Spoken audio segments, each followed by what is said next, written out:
আসসালামু আলাইকুম প্রিয় শিক্ষার্থী বন্ধুরা, সবাইকে আন্তরিক শুভেচ্ছা এবং অভিনন্দন। আমার আজকের আলোচনার বিষয় মিডিয়াম ট্রান্সমিশন লাইন ক্যালকুলেশন।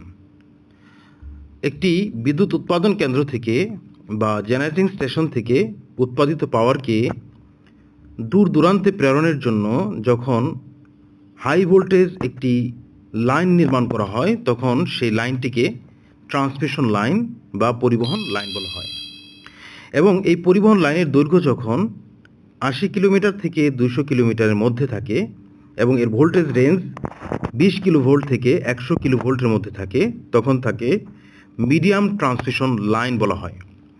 আর একটা মিডিয়াম ট্রান্সমিশন লাইনের ক্যালকুলেশনের জন্য আমরা তিনটি পদ্ধতি অবলম্বন করে থাকি, আর তা হচ্ছে এন্ড কন্ডেন্সার মেথড বা প্রান্তিক capacitor method, nominal T method এবং নমিনাল পাই মেথড। সো আমি একে একে end condenser method, nominal T method এবং নমিনাল পাই মেথড তিনটি বিষয় সম্পর্কেই বিস্তারিত আলোচনা করার চেষ্টা করব ইনশাআল্লাহ। সো শুরুতেই আমি এন্ড কন্ডেন্সার মেথড সম্পর্কে আলোচনা করতে যাচ্ছি।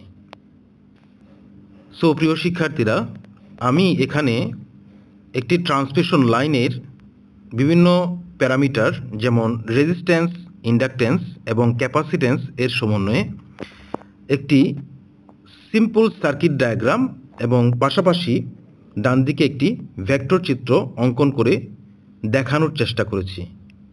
আশা করছি ভিডিওটি মনোযোগ দিয়ে দেখলে সার্কিট ডায়াগ্রামের পাশাপাশি ভেক্টর ডায়াগ্রামটি তোমাদের কাছে সুস্পষ্ট হবে প্রিয় শিক্ষার্থী বন্ধুরা। সো আমরা প্রথমেই দেখতে পাচ্ছি এই পার্টটাতে যেটি একটি ট্রান্সমিশন লাইন। এখানে এই ট্রান্সমিশন লাইনের এটা হচ্ছে সেন্ডিং সাইড, এই পয়েন্টটা হচ্ছে সেন্ডিং সাইড। সুতরাং এখানকার ভোল্টেজ হচ্ছে ভিএস অর্থাৎ সেন্ডিং ভোল্টেজ, এবং এই সাইডটাকে আমরা রিসিভিং সাইড হিসেবে কল্পনা করছি। সো এখানকার যে ভোল্টেজ সেটাকে আমি ভিআর দ্বারা চিহ্নিত করেছি, অর্থাৎ রিসিভিং ভোল্টেজ, লোডের আড়াআড়িতে যে ভোল্টেজ। এখন প্রিয় শিক্ষার্থী বন্ধুরা, সেন্ডিং সাইডের যে ভোল্টেজ এবং রিসিভিং সাইডের যে ভোল্টেজ সেটা কিন্তু সমান হবে না, কারণ লাইনের যে রেজিস্ট্যান্স, ইন্ডাকটেন্স এবং এই ক্যাপাসিটেন্সের কারণে লাইনের সেন্ডিং সাইডের ভোল্টেজ থেকে রিসিভিং সাইডের ভোল্টেজের কিছুটা তারতম্য হয়। আর ভোল্টেজ রেগুলেশন নির্ণয় করার জন্য আমাদের প্রয়োজন, যেটা আমরা সূত্রটা দেখতে পাচ্ছি, VS minus VR divided VR into 100। এটা দ্বারা আমরা ভোল্টেজ রেগুলেশন নির্ণয় করে থাকি।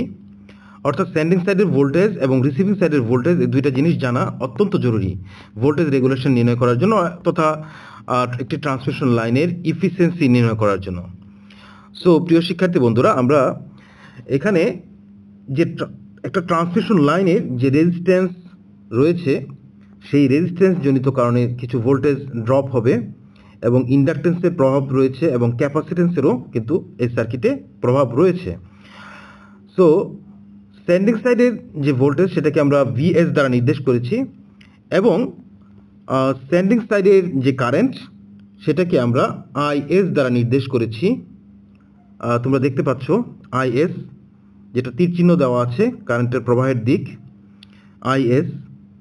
এবং রিসিভিং সাইডের যে কারেন্ট সেটাকে আমরা আইআর দ্বারা চিহ্নিত করেছি। আমি আবার বলছি, সেন্ডিং সাইডের ভোল্টেজকে ভিএস দ্বারা এবং সেন্ডিং সাইডের কারেন্টকে আইএস দ্বারা, এবং রিসিভিং সাইডের ভোল্টেজকে ভিআর আর রিসিভিং সাইডের কারেন্টকে আইআর দ্বারা চিহ্নিত করা হয়েছে। এখন এই ট্রান্সমিশন লাইনের রেজিস্ট্যান্স পুরো লাইন জুড়েই রয়েছে, কিন্তু আমরা একটা জায়গায় রেজিস্ট্যান্সটাকে পুঞ্জীভূত করে ধরে হিসাব করার সুবিধার্থে আমরা এরকম একটা সার্কিট অঙ্কন করেছি। রেজিস্ট্যান্সটাকে পুরোটাকে একত্র করেছি এবং ইন্ডাকটিভ রিঅ্যাক্ট্যান্সটাকেও একত্রে নিয়ে আসার চেষ্টা করেছি।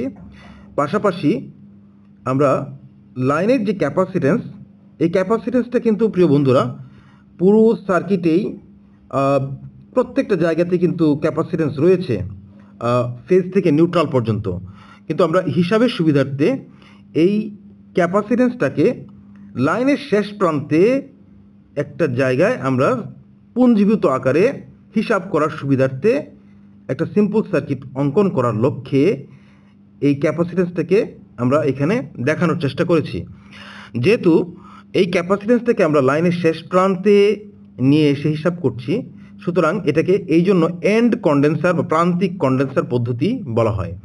অর্থাৎ লাইনের যে সমগ্র লাইনের যে ক্যাপাসিটেন্স, সেই ক্যাপাসিটেন্সটাকে আমরা লাইনের শেষ প্রান্তে অর্থাৎ রিসিভিং প্রান্তে দেখিয়ে একটা ক্যালকুলেশন করার চেষ্টা করব। যদিও এই সমস্ত মিডিয়াম ট্রান্সমিশন লাইনে এই সমস্ত ক্যালকুলেশন সামান্য এরর আসে, সামান্য ত্রুটি আসে, তারপরেও এই পদ্ধতিগুলো অনেক সহজ, যার কারণে আমরা মিডিয়াম ট্রান্সমিশন লাইনের ক্যালকুলেশনের জন্য এই পদ্ধতি ব্যবহার করে থাকবো বা ইউজ করে থাকবো। সো এখানে যে স্ট্যান্ডিং সাইডের ভোল্টেজটা আমাদের নির্ণয় করতে হবে। রেগুলেশন নির্ণয় করার জন্য, ভোল্টেজ রেগুলেশন নির্ণয় করার জন্য আমাদের স্ট্যান্ডিং সাইডের ভোল্টেজ এবং রিসিভিং সাইডের ভোল্টেজ জানা দরকার। সো সাধারণত আমরা লোডের সাইডের যে ভোল্টেজ, রিসিভিং সাইডের ভোল্টেজ, সেটা আমরা জানি, আমাদের জানা থাকে, আমাদের লোডের প্রান্তের ভোল্টেজ জানা থাকে। সো একটা ট্রান্সমিশন লাইনের যদি ইফিসিয়েন্সি বা রেগুলেশন নির্ণয় করতে চাই না কেন, তাহলে কিন্তু আমাদের স্ট্যান্ডিং সাইডের ভোল্টেজটা জানা অত্যন্ত জরুরি। আর তারই প্রেক্ষিতে আমরা যেহেতু রিসিভিং সাইডের ভোল্টেজটা জানি, সুতরাং এটি রিসিভিং সাইডের ভোল্টেজকে রেফারেন্স ধরে আমরা ভেক্টর চিত্র অঙ্কন করব। প্রিয় শিক্ষার্থী বন্ধুরা, তুমি যদি কোনো একটি অপরিচিত জায়গাকে বা অপরিচিত স্থানকে তুমি তোমার কোনো বন্ধুকে চেনাতে চাও, জানাতে চাও, তাহলে কোনো একটা পরিচিত জায়গাকে রেফারেন্স ধরে চেনাতে হয়। যেমন যে জায়গাটা তুমিও চেনো এবং তোমার বন্ধুও চেনে। সাপোজ তুমি একটি রেস্টুরেন্ট চেনো এবং তোমার বন্ধু সেই রেস্টুরেন্টটা চিনে। এখন আরেকটা রেস্টুরেন্ট বা আরেকটা চায়ের দোকান, ছোট একটা চায়ের দোকান, সেটাকে তুমি চেনাতে চাও তোমার বন্ধুকে, তাহলে বলবে যে এই রেস্টুরেন্ট থেকে হাতের ডান দিকে উত্তর সাইডে 5 মিনিট এগিয়ে গেলেই দোকানটা পাওয়া যায়। তার মানে রেফারেন্স কোনটা ধরা হলো? যেটা পরিচিত, যে জায়গাটা পরিচিত সেই জায়গাটাকে রেফারেন্স ধরে তুমি কিন্তু তোমার বন্ধুকে বোঝাচ্ছ যে উত্তর দিকে বা হাতের ডান দিকে 5 মিনিট এগিয়ে গেলে এই দোকানটা পাওয়া যায় বা এই জিনিসটা চেনা যায়। সুতরাং আমরা এখানে যেহেতু রিসিভিং সাইডের ভোল্টেজ আমাদের কাছে পরিচিত, সুতরাং রিসিভিং সাইডের ভোল্টেজকে ধরে আমরা সেন্ডিং সাইডের ভোল্টেজকে আইডেন্টিফাই করার চেষ্টা করব। সো এখানে ভেক্টর চিত্রে আমরা দেখতে পাচ্ছি, প্রিয় শিক্ষার্থী বন্ধুরা, আমি দেখানোর চেষ্টা করছি, এই যে তীর চিহ্ন দিয়ে দেখালাম, এই যে তীর চিহ্ন দিয়ে দেখাচ্ছি, এই যে লাইনটা, এই যে লাইন, এই লাইনটা হচ্ছে রিসিভিং ভোল্টেজের ভেক্টর চিত্র। প্রিয় শিক্ষার্থীরা, এই 0 পয়েন্ট থেকে, অর্থাৎ এই পয়েন্ট থেকে এই পর্যন্ত, এটা হচ্ছে রিসিভিং ভোল্টেজ। এই রিসিভিং ভোল্টেজ থেকে আমি যদি কারেন্টকে আইডেন্টিফাই করতে চাই বা কারেন্টকে চেনাইতে চাই তোমাকে, তাহলে আমরা, যেহেতু এটা সাধারণত লোড হচ্ছে কি ল্যাগিং পাওয়ার ফ্যাক্টর থাকে, ইন্ডাকটিভ লোড সাধারণত থাকে, প্রায় 99% ক্ষেত্রে আমরা বলতে পারি যে পাওয়ার ফ্যাক্টর ল্যাগিংই হয়। সুতরাং আমি ধরে নিলাম এই রিসিভিং সাইডের ভোল্টেজ থেকে কারেন্ট, এই রিসিভিং যে কারেন্ট, সেই কারেন্টটা কিছু কোণে পিছিয়ে আছে। এই যে রিসিভিং কারেন্ট, এই রিসিভিং কারেন্ট এবং এই যে রিসিভিং ভোল্টেজ, এদের মধ্যে একটা কৌণিক ব্যবধান থাকবে, যেহেতু এটা ইন্ডাকটিভ লোডে পরিচালিত হয়। সো আমি এইখানে রিসিভিং যে ভোল্টেজ, এই ভোল্টেজ থেকে এই যে রিসিভিং কারেন্ট, প্রিয় শিক্ষার্থী বন্ধুরা, আমরা এখানে দেখতে পাচ্ছি রিসিভিং কারেন্ট, এই রিসিভিং কারেন্টকে একটা নির্দিষ্ট কোণে পিছনে নামিয়ে দিয়েছি। অর্থাৎ প্রথমে আমি রেফারেন্স ভোল্টেজ আঁকবো, তারপর এখান থেকে একটি নির্দিষ্ট কোণে আইআর, রিসিভিং কারেন্টকে ল্যাগিং পাওয়ার ফ্যাক্টর, অর্থাৎ পিছন দিকে ভোল্টেজ থেকে পিছিয়ে আছে এমন দেখানোর চেষ্টা করব। সো এখানে তাই দেখিয়েছি আমি। সো রিসিভিং ভোল্টেজ থেকে রিসিভিং কারেন্ট কিছু কোণে পিছিয়ে আছে। এবার এখানে আমরা যে বিষয়টা লক্ষ্য করছি, দেখতে পাচ্ছি যে রিসিভিং কারেন্ট এর পাশাপাশি এই আইসি ক্যাপাসিটর যে চার্জিং কারেন্ট, এটা নিচের দিকে নেমে যাচ্ছে। সো আইএস সেন্ডিং কারেন্টটা কী হবে? আইআর প্লাস আইসি, রিসিভিং কারেন্ট এবং ক্যাপাসিটরের যে কারেন্ট, সেই দুইটা কারেন্টকে যোগ করলে আমরা এই আইএসটা পাবো। Is, so is equal two বলতে পারি আইআর প্লাস আইসি। তাহলে আমরা যেহেতু আইআরকে আইডেন্টিফাই করেছি, এখানে দেখানো হয়ে গেছে আইআরকে। এবার আমরা আইসিকে দেখব। আইসি কোথায় থাকে? আইসি হচ্ছে রিসিভিং ভোল্টেজ থেকে 90 ডিগ্রি লিড করবে। আমরা জানি যে ক্যাপাসিটর যে কারেন্ট সেটা লিড করে। সো এখানে ভিআর থেকে এই যে 90 ডিগ্রিতে লিড করেছে এই যে ক্যাপাসিটিভ কারেন্ট, এই যে ক্যাপাসিটিভ কারেন্ট 90 ডিগ্রি লিড করেছে। খুব সূক্ষ্মভাবে খেয়াল করার চেষ্টা করো প্রিয় শিক্ষার্থী বন্ধুরা। এই রিসিভিং ভোল্টেজ থেকে কিছু কোণে আইআর পিছিয়ে আছে এবং ক্যাপাসিটিভ কারেন্ট ঠিক 90 ডিগ্রি অ্যাঙ্গেলে সামনের দিকে এগিয়ে আছে। সো এইটুকু বুঝতে আমাদের কারো নিশ্চয়ই কোনো সমস্যা নেই। তো এবার যেহেতু আমরা জানি যে standing current equal to IR plus IC, receiving current এবং এই ক্যাপাসিটরের কারেন্ট, এই দুটাকে যোগ করলে আমরা স্ট্যান্ডিং কারেন্ট পাবো। সুতরাং এখানে আইআর এবং আইসিকে যোগ করলে আমরা যেটা পাবো সেটা হচ্ছে স্ট্যান্ডিং কারেন্ট। সো দুটো ভেক্টরকে যোগ করার জন্য আমরা সামান্তরিক সূত্র অ্যাপ্লাই করতে পারি। এটা হচ্ছে যেহেতু একটা বাহু, তো এইটার আরেকটা সমান্তরাল, আইসির সমান্তরাল এখানে আরেকটা বাহু আঁকবো, আঁকার পরে সমান্তরাল আকারে তারপরে এটাকে যদি আমরা এরকম মিলিয়ে দিই, তাহলে এটা এখন দেখতে পাচ্ছি এটা একটা সামান্তরিক হয়েছে। সো আমরা জানি দুইটা ভেক্টরের যোগফল হচ্ছে সামান্তরিকের কর্ণ। সো সামান্তরিকের কর্ণটা কোনটা? এই যে ও বিন্দু থেকে এই যে এই পয়েন্টটা সি পর্যন্ত, এটা হচ্ছে সামান্তরিকের কর্ণ। সো এই দুইটা ভেক্টরের যোগফল হবে এই যে কর্ণটা। এই কর্ণটাকে আমরা তাহলে চিহ্নিত করতে পারবো আইএস দ্বারা। প্রিয় শিক্ষার্থী বন্ধুরা, আমি এখানে আইআর এবং আইসি এর সমন্বয়ে একটা সামান্তরিক আঁকা চেষ্টা করেছি এবং বোঝানোর চেষ্টা করেছি এবং এই কর্ণটাকে আইএস দ্বারা নির্দেশ করেছি। সুতরাং আমরা প্রথমেই রিসিভিং ভোল্টেজ আঁকবো। রিসিভিং ভোল্টেজ থেকে কিছু কোণে আইআরকে নির্দেশ করব এবং আইসি কারেন্টকে ভিআর রিসিভিং ভোল্টেজ থেকে 90 ডিগ্রি লিড করিয়ে দেখাবো এবং আইসি এবং আইআর এর ভেক্টর যোগফল সামান্তরিকের সাহায্যে এর কর্ণটাকে আমরা আইএস দ্বারা নির্দেশ করব। সো এবার আমরা দেখব লাইনের যে ভোল্টেজ ড্রপ হয়েছে সেটা দুইটা কারণে ভোল্টেজ ড্রপ হবে। এখানে দেখতে পাচ্ছি একটা হচ্ছে রেজিস্টিভ ড্রপ। যেহেতু রেজিস্টিভ ড্রপ কার জন্য হয়েছে? এই স্ট্যান্ডিং কারেন্টের জন্য। সুতরাং এই স্ট্যান্ডিং কারেন্টের সমান্তরাল আমি এখানে আরেকটি লাইন অঙ্কন করব। ঠিক স্ট্যান্ডিং কারেন্টের সমান্তরাল, যেহেতু স্ট্যান্ডিং কারেন্টের জন্যই এই ভোল্টেজটা ড্রপ হয়েছে এখানকার ভোল্টেজ, সুতরাং এই ভিআর এর সাথে আরেকটি লাইন অঙ্কন করব যেটা স্ট্যান্ডিং কারেন্টের সমান্তরাল হবে। সো এই ভোল্টেজটা হবে V is equal to IR. এখানকার ভোল্টেজ ড্রপ ইকুয়াল টু এখানকার কারেন্ট এবং এখানকার রেজিস্ট্যান্স।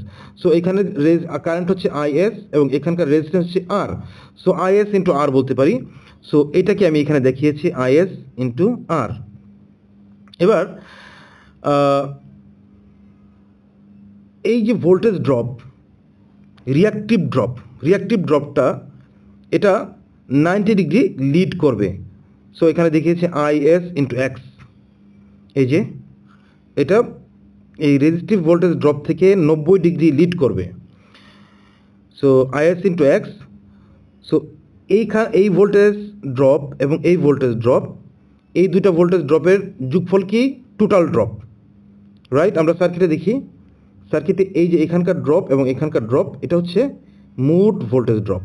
সো এই ড্রপ এবং এই ড্রপ, এই দুইটার ড্রপের যোগফল হচ্ছে এই যে এই ত্রিভুজ এটা।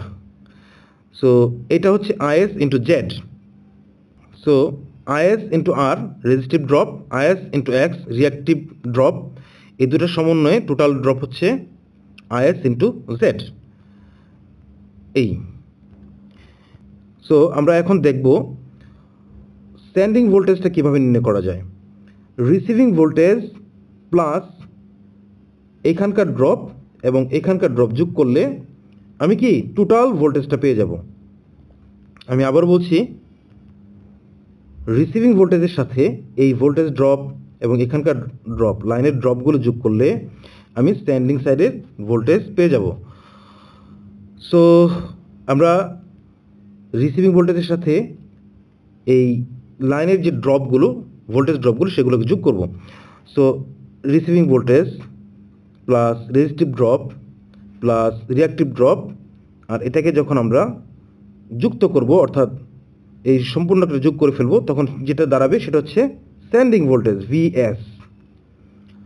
এটা হচ্ছে ভিএস, স্ট্যান্ডিং ভোল্টেজ।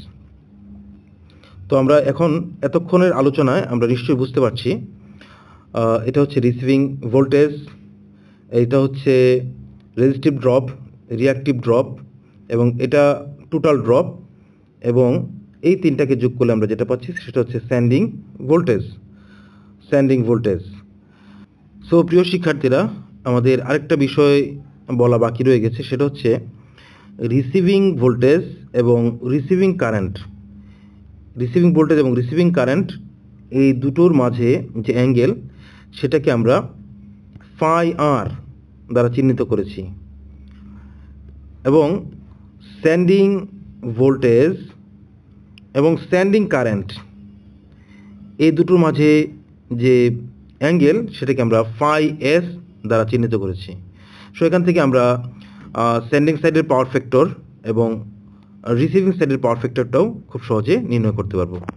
সো প্রিয় শিক্ষার্থীরা, আমি আশা করছি এতক্ষণের আলোচনায় আমরা একটি মিডিয়াম ট্রান্সমিশন লাইনের এন্ড কন্ডেন্সার বা প্রান্তিক ক্যাপাসিটর কন্ডেন্সার পদ্ধতির মাধ্যমে স্ট্যান্ডিং সাইডের ভোল্টেজ নির্ণয় তথা ভোল্টেজ রেগুলেশন নির্ণয় করার পদ্ধতি জানতে পারলাম, যার মাধ্যমে আমরা একটি ট্রান্সমিশন লাইনের রেগুলেশন নির্ণয় করতে পারবো এবং একটি ট্রান্সমিশন লাইনের খুব সহজেই এর ইফিসিয়েন্সি নির্ণয় করতে পারবো।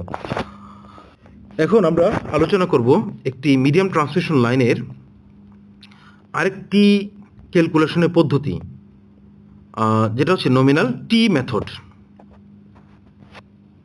নমিনাল টি মেথড পদ্ধতিতে আমরা যে ট্রান্সমিশন লাইনের রেজিস্ট্যান্স রয়েছে, সেই রেজিস্ট্যান্সটাকে দুটো ভাগে ভাগ করে নেব।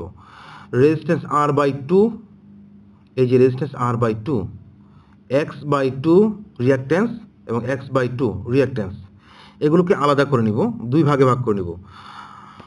এন্ড কন্ডেন্সার মেথডে আমরা দেখেছিলাম পুরো রেজিস্ট্যান্সটাকে একটা জায়গায় পুঞ্জীভূত করে রাখা হয়েছিল এবং রিঅ্যাক্ট্যান্সটাকেও একটা জায়গায় পুঞ্জীভূত করে রাখা হয়েছিল, এখানে দেখতে পাচ্ছি। সো এই ক্ষেত্রে আমরা রেজিস্ট্যান্সটাকে দুটো ভাগে ভাগ করে নিব এবং রিঅ্যাক্ট্যান্সটাকেও দুটো ভাগে ভাগ করে নেব। আর ক্যাপাসিট্যান্সটাকে প্রান্তিক ক্যাপাসিটর পদ্ধতি, প্রান্তিক কন্ডেন্সার পদ্ধতিতে আমরা লাস্ট প্রান্তে দেখিয়েছিলাম। এটা এই টি মেথডে আমরা মাঝামাঝি ক্যাপাসিট্যান্সটাকে দেখাবো। সো এটা দেখতে এখন কেমন দেখাচ্ছে হচ্ছে টির মতো দেখতে, টির মতো লাগছে দেখতে, টি। সো এই জন্য এটাকে টি মেথড বলা হয়ে থাকে। বরাবরের মতোই, আগের মতোই, এটা হচ্ছে লোড সাইড। সুতরাং এখানকার যে ভোল্টেজ, সেটাকে আমরা রিসিভিং ভোল্টেজ বলবো, এবং এই পাশের যে ভোল্টেজ, সেটাকে স্ট্যান্ডিং ভোল্টেজ বলবো, প্রেরণ প্রান্তের ভোল্টেজ। সো এখানে আমরা দেখতে পাচ্ছি রিসিভিং কারেন্ট আইআর প্রবেশ করছে। আইআর আমি দেখানোর চেষ্টা করেছি, আইআর রিসিভিং সাইডে কারেন্ট প্রবেশ করছে, আর এদিকে আইসি প্রবেশ করছে, লাইনের যে ক্যাপাসিটেন্স জনিত কারেন্ট আইসি। আর এই আইআর প্লাস আইসি এই দুটোকে যোগ করলে আমরা স্ট্যান্ডিং সাইডের কারেন্ট পেয়ে যাব, আইএস। সো স্ট্যান্ডিং সাইডের current IS equal to IR plus IC. Okay, এবার স্ট্যান্ডিং সাইডের ভোল্টেজ ইকুয়াল টু কি দেখতে পাবো আমরা, ভিএস ইকুয়াল টু কী হবে, রিসিভিং সাইডের ভোল্টেজ প্লাস এখানকার ভোল্টেজ ড্রপ প্লাস এখানকার ভোল্টেজ ড্রপ প্লাস এখানকার ভোল্টেজ ড্রপ এবং এখানকার ভোল্টেজ ড্রপ, এই চারটা ভোল্টেজ ড্রপ যোগ করলে আমরা সেন্ডিং সাইডের ভোল্টেজ পেয়ে যাব। রিসিভিং সাইডের ভোল্টেজের সাথে দুই ভাগে বিভক্ত করা রেজিস্টিভ ড্রপ এবং রিঅ্যাক্টিভ ড্রপকে যোগ করলে আমরা টোটাল ভোল্টেজ ড্রপটা পেয়ে যাব। প্রিয় শিক্ষার্থী বন্ধুরা, এই মুহূর্তে আমি বলবো, যেহেতু আমরা রিসিভিং সাইডের ভোল্টেজ আমাদের কাছে পরিচিত, আমরা জানি লোডের সাইডে ভোল্টেজটা, সো এই পরিচিত ভোল্টেজকে রেফারেন্স ধরে আমরা চেনানোর চেষ্টা করব, আমরা দেখানোর চেষ্টা করব, স্ট্যান্ডিং সাইডের ভোল্টেজকে আইডেন্টিফাই করার চেষ্টা করব।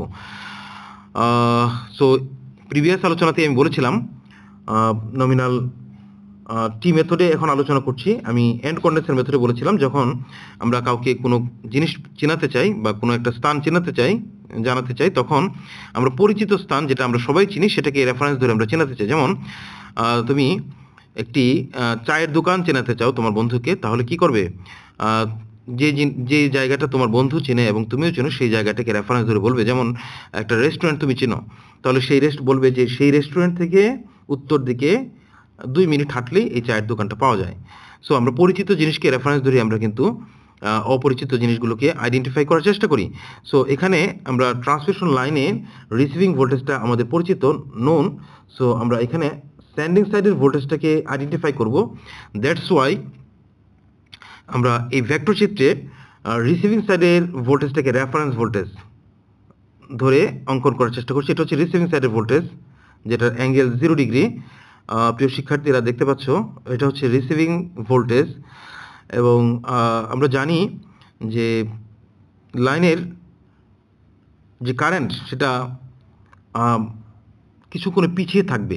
সাধারণত ল্যাগিং পাওয়ার ফ্যাক্টর হয়, অর্থাৎ কারেন্ট কিছুক্ষণে পিছিয়ে থাকে। তো এই রিসিভিং ভোল্টেজ থেকে আমি একটা নির্দিষ্ট কোণে আইআরকে দেখানোর চেষ্টা করেছি, আইআর যেটা কিছুক্ষণে পিছিয়ে আছে। সো আমরা ক্যাপাসিটর যে কারেন্ট, লাইনের যে ক্যাপাসিটেন্স জনিত কারেন্ট, সেই কারেন্টটাকে দেখাবো রিসিভিং ভোল্টেজের সাথে। এই ক্যাপাসিটিভ কারেন্ট 90 ডিগ্রি লিড করবে। সো আমরা দেখি এই রিসিভিং ভোল্টেজ থেকে এই ক্যাপাসিটিভ কারেন্ট 90 ডিগ্রি লিড করেছে, আইসি 90 ডিগ্রি লিড, যা এখানে আমি চিহ্নিত করে দেখানোর চেষ্টা করেছি। সো এখানে রিসিভিং ভোল্টেজ, রিসিভিং কারেন্ট এবং ক্যাপাসিটিভ কারেন্ট, এই তিনটাকে আইডেন্টিফাই করতে পারলাম। আর পাশাপাশি আমরা জানি আইআর রিসিভিং কারেন্ট প্লাস আইসি, এই দুটোকে যোগ করলে আমরা স্ট্যান্ডিং কারেন্ট পাই। সো আইসি এবং আইআরকে যোগ করব ভেক্টরের সামান্তরিক সূত্র ইউজ করে। এখানে একটা সামান্তরিক অঙ্কন করব, এই যে আইআর এবং এই আইসি। সো আইসির সমান্তরাল একটি বাহু এখানে আঁকলাম এবং এটাকে বদ্ধ করে দিলাম। সো এই যে একটি সামান্তরিক তৈরি হয়েছে, এই সামান্তরিকের কর্ণ, এই কর্ণটাই হবে রেজাল্টেন্ট, কর্ণটাই হবে এই দুটো ভেক্টরের যোগফল, আইসি এবং আইআর এর যোগফল। সো আইসি এবং আইআর এর যোগফল যেটা, সেটাকে আমরা আইএস বলছি। এই আইএস, আইআর এবং আইসি। তো এখানে ভেক্টরে আমরা এই কর্ণটাকে আইএস দ্বারা চিহ্নিত করেছি। সো প্রিয় শিক্ষার্থী বন্ধুরা, এখানে receiving voltage, receiving current, charging current এবং এদের ভেক্টর যোগফল আইএস পাওয়া গেল। সো এখানে এইখানের যে ভোল্টেজ ড্রপ, এটা কোন কারেন্টের জন্য ভোল্টেজ ড্রপ হয়েছে? এই রিসিভিং কারেন্টের কারণে।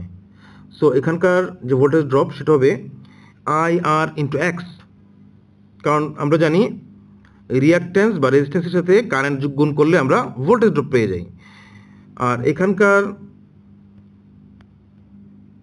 যে ভোল্টেজ ড্রপ, সেটাকে আমরা আইডেন্টিফাই করতে পারবো কিভাবে?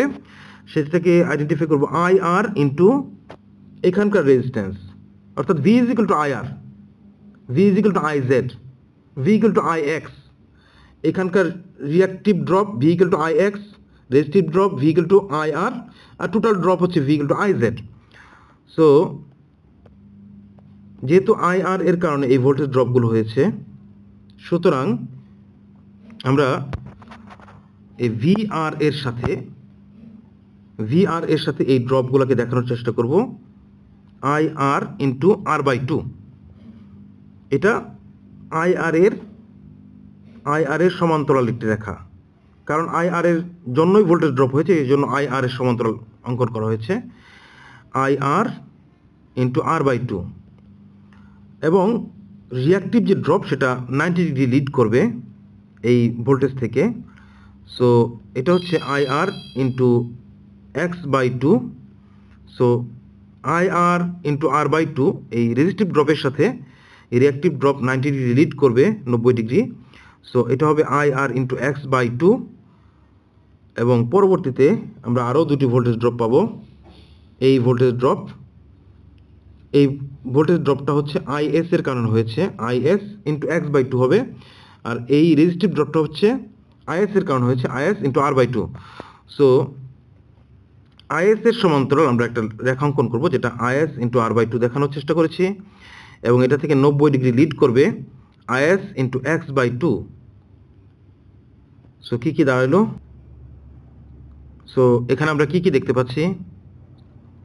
Receiving voltage plus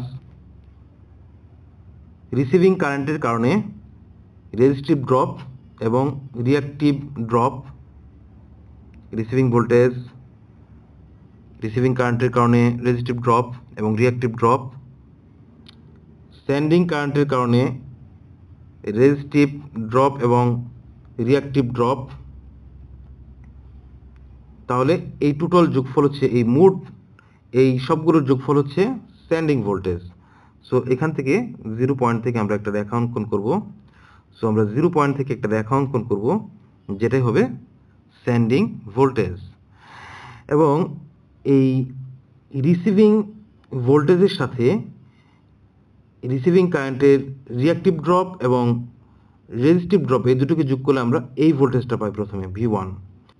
so receiving voltage plus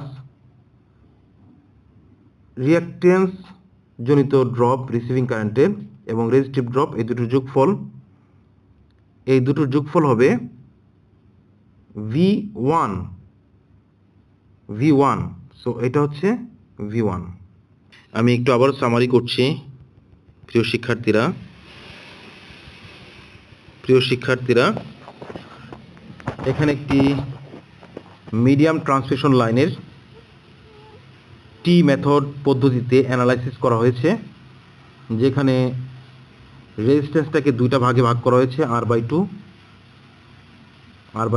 রিয়াক্ট্যান্সটাকে দুইটা ভাগে ভাগ করা হয়েছে, X/2, এবং এই ক্যাপাসিটিভ যে কারেন্ট সেটাকে মিডিলে দেখানো হয়েছে, অর্থাৎ তখন এটা দেখতে টির মতো দেখায়। আর এটা হচ্ছে রিসিভিং ভোল্টেজ লোডের প্যারালালি, এবং এটা হচ্ছে সেন্ডিং ভোল্টেজ। সো আমাদের পরিচিত যে ভোল্টেজ, রিসিভিং ভোল্টেজকে আমরা রেফারেন্স ভোল্টেজ ধরলাম, এবং যে রিসিভিং কারেন্ট, এই রিসিভিং কারেন্ট রিসিভিং ভোল্টেজ থেকে কিছু কোণে ল্যাগ করেছে, পিছিয়ে আছে। এবং এই ক্যাপাসিটিভ কারেন্ট রিসিভিং ভোল্টেজ থেকে 90 ডিগ্রি লিড করবে, যেটা এখানে দেখিয়েছি।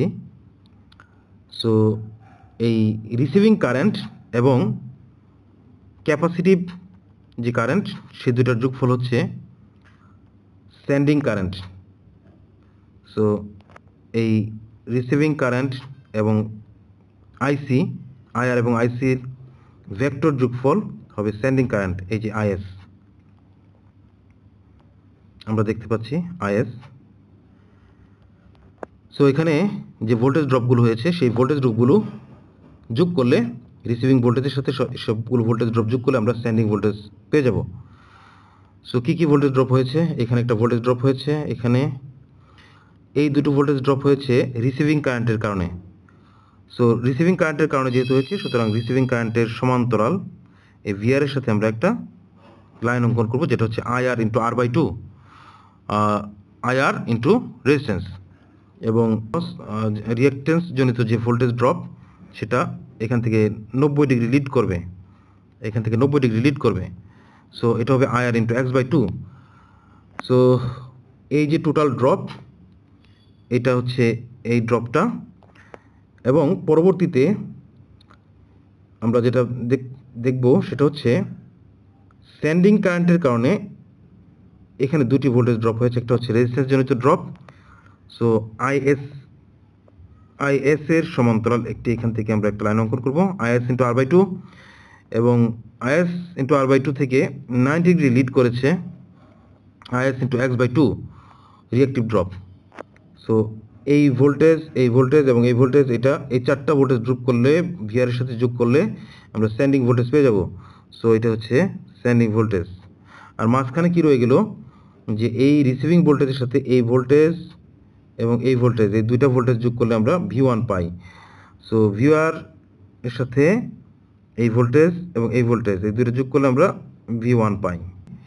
সো এখানে রিসিভিং সাইডের যে ভোল্টেজ এবং রিসিভিং সাইডের কারেন্ট, সেই দুইটার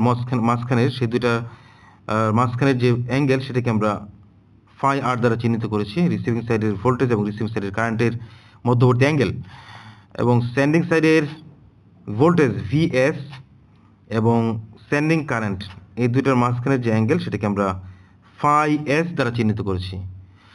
সো প্রিয় শিক্ষার্থীরা, এতক্ষণ আমরা আলোচনা করলাম নমিনাল টি মেথড পদ্ধতির সার্কিট এবং ভেক্টর ডায়াগ্রাম। সো এখন আমরা তৃতীয় যে পদ্ধতিটি নিয়ে আলোচনা করব সেটি হচ্ছে নমিনাল পাই মেথড। সো প্রিয় শিক্ষার্থীরা, আমরা এখানে একটি ট্রান্সমিশন লাইনকে পাই মেথডের সাহায্যে অ্যানালাইসিস করে দেখানোর চেষ্টা করেছি। সো একটি ট্রান্সমিশন লাইনের, আমরা জানি সমস্ত লাইন জুড়েই কিন্তু বিভিন্ন জায়গায় ক্যাপাসিট্যান্স বিরাজমান। এই ক্যাপাসিট্যান্সটাকে আমরা হিসাবের সুবিধার্থে প্রথম পদ্ধতিটাতে অ্যান্ড কন্ডেন্সার মেথড পদ্ধতিতে আমরা লাইনের শেষ প্রান্তে দেখিয়েছিলাম এবং টি মেথড পদ্ধতিতে মাঝখানে দেখিয়েছি। এবার এই ক্যাপাসিট্যান্সটাকে আমরা দুই সাইডে ভাগ করে দেব, C/2, এই পাশে হচ্ছে C/2। সো এটা হচ্ছে সেন্ডিং ভোল্টেজ, এবং লোডের সাইডের যে ভোল্টেজ সেটা রিসিভিং ভোল্টেজ। এটা হচ্ছে রিসিভিং কারেন্ট, আর এটা হচ্ছে সেন্ডিং কারেন্ট। লাইনের দুইটা প্যারামিটার, রেজিস্ট্যান্স, ইন্ডাকটেন্স, অক্ষত অবস্থায় আছে, এক জায়গায় পুঞ্জীভূত অবস্থায় আছে। সো এটা হচ্ছে লাইনের কারেন্ট, এই যে রিসিভিং কারেন্ট, এবং এখানে একটা কারেন্ট প্রবাহিত হবে এই ক্যাপাসিটরের ভিতর দিয়ে, হ্যাঁ, এবং এখানে আরেকটি কারেন্ট প্রবাহিত হবে, দুটো ক্যাপাসিটিভ কারেন্ট, IC1 এবং IC2।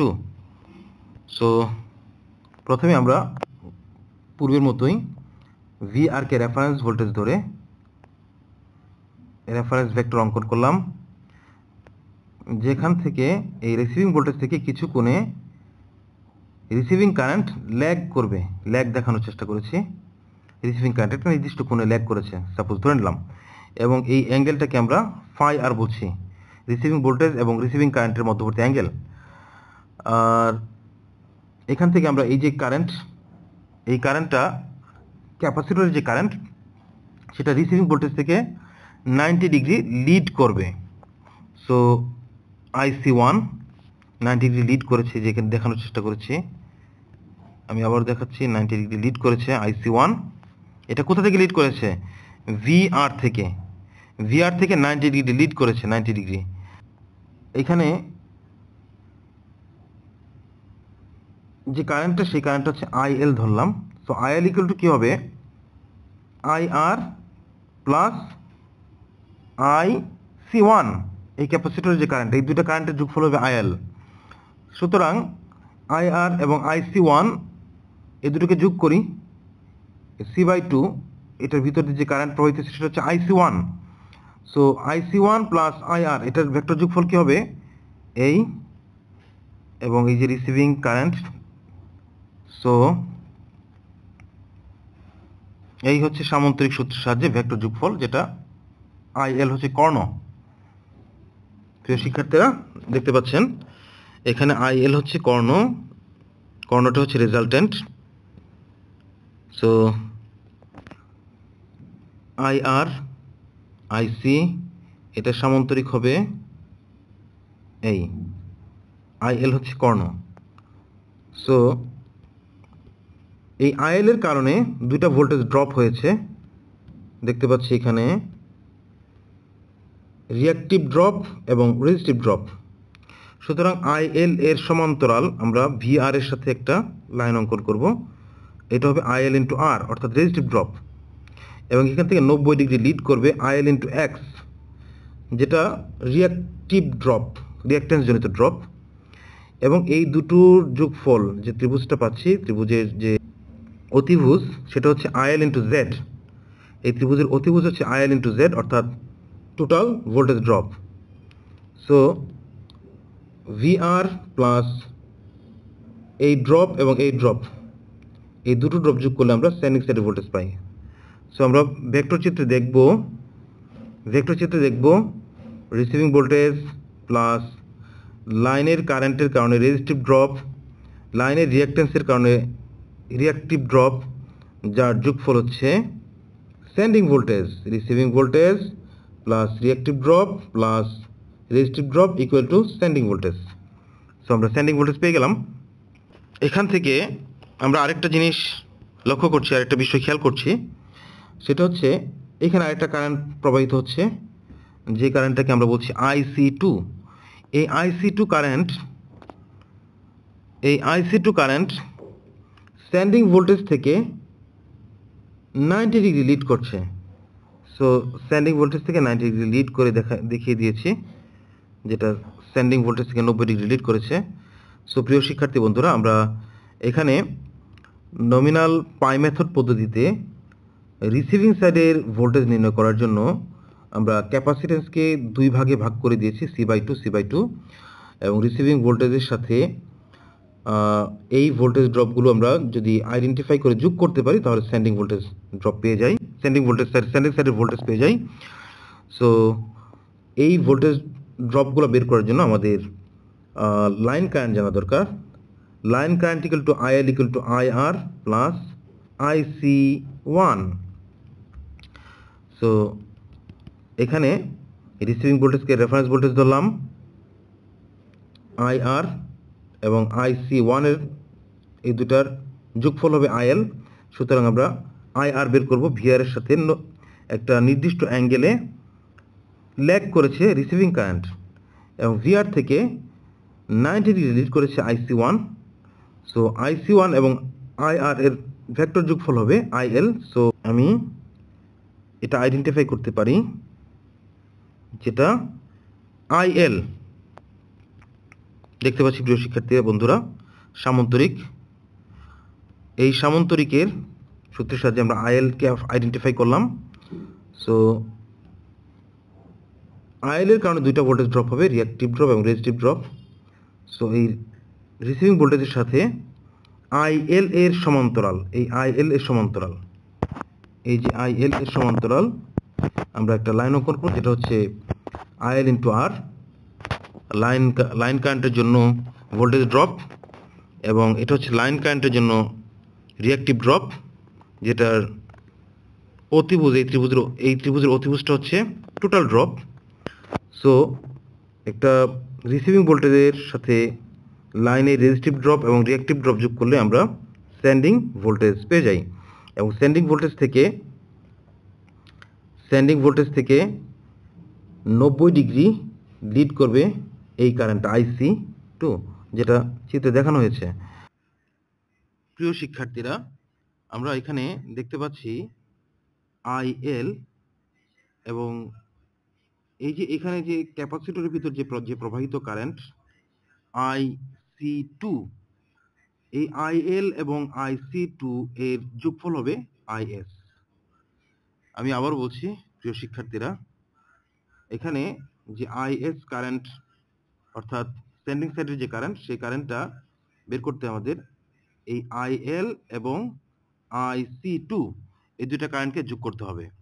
সো আমরা ভেক্টর চিত্রে দেখব, এখানে যে IL এবং এই IC2, এটার সামান্তরিক সূত্রের সাহায্যে যদি আমরা ভেক্টর চিত্র থেকে দেখতে পাই, যা দেখানো হচ্ছে IC2 এর সমান্তরাল এই পাশে আমি একটা রেখা অঙ্কন করেছি, ফলশ্রুতিতে আমি একটি সামান্তরিক পেয়েছি, এবং এই সামান্তরিকের যে কর্ণ, এই কর্ণটাই হবে IS। আরো স্পষ্ট করে বোঝার জন্য একটু জুম করে দেখবেন আপনারা। সো IL এবং IC2 এই দুইটা কারেন্টের ভেক্টর যোগফলই হবে আইএস বা সেন্ডিং কারেন্ট। সো এখানে সেন্ডিং যে কারেন্ট, সেই সেন্ডিং কারেন্টের সাথে সেন্ডিং ভোল্টেজের যে অ্যাঙ্গেল সেটাকে ফাই এস দ্বারা চিহ্নিত করা হয়েছে, এবং রিসিভিং যে ভোল্টেজ এবং রিসিভিং কারেন্ট এটার মধ্যবর্তী অ্যাঙ্গেলকে ফাই আর দ্বারা চিহ্নিত করা হয়েছে। সো এই ছিল আলোচনা। প্রিয় শিক্ষার্থীরা, আমরা মিডিয়াম ট্রান্সমিশন লাইনের ক্যালকুলেশনের জন্য, ভোল্টেজ রেগুলেশন নির্ণয় করার জন্য সেন্ডিং সাইডের ভোল্টেজ জানা খুব জরুরি, এবং সেন্ডিং সাইডের ভোল্টেজ জানা থাকলে আমরা রেগুলেশন এবং লাইনের ইফিসিয়েন্সি খুব সহজে নির্ণয় করতে পারবো। রিসিভিং সাইডের ভোল্টেজকে রেফারেন্স ধরে আমরা ধীরে ধীরে সেন্ডিং সাইডের ভোল্টেজটা নির্ণয় করব। সো এই ছিল আমাদের আলোচনা আজকে। সবাই ভালো থাকবেন, সুস্থ থাকবেন। আশা করছি সবাই বুঝতে পেরেছেন। আমি আমার সর্বোচ্চ আন্তরিকতার সাহায্যে আপনাদের এই ট্রান্সমিশন লাইনের, মিডিয়াম ট্রান্সমিশন লাইনের ক্যালকুলেশনের যে 3টি পদ্ধতি, সেই 3টি পদ্ধতির সার্কিট ডায়াগ্রাম এবং ভেক্টর চিত্র অঙ্কন করে বোঝানোর চেষ্টা করেছি। আগামীতে ইনশাআল্লাহ এই রিলেটেড কয়েকটি ম্যাথমেটিক্যাল প্রবলেম সলভ করে দেখানোর চেষ্টা করব। সবাই ভালো থাকবেন, সুস্থ থাকবেন। আল্লাহ হাফেজ। আসসালামু আলাইকুম।